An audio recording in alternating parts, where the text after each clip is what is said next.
Hey guys, welcome back to this channel. So on today's video I'm gonna show you how you can make a glitch anamorphic effect for your videos on Capcut. So in here, just prepare your clips and then go to the video effect, click on lens and then select the chromatic effect, so this one, and then adjust the lateral chromatic into 35, then the second one, the longitudinal, into 70.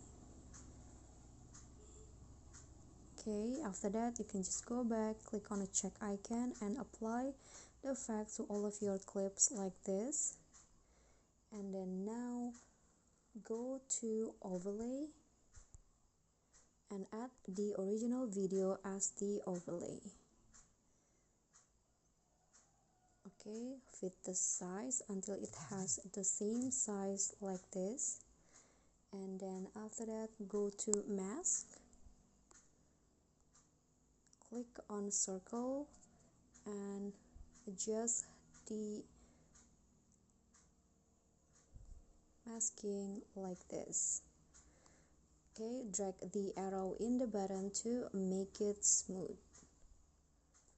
Click on a check icon and then now click on the main clip and go to adjust, lower the brightness into -10.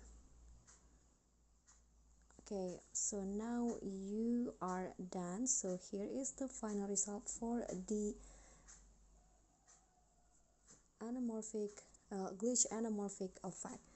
Okay guys, so that's all for me. If you enjoyed the video, please give me a like and smash that subscribe button down there, and also remember to leave a comment, and last, please click on the thanks below. I will really appreciate that. That's it for today. See you guys next time.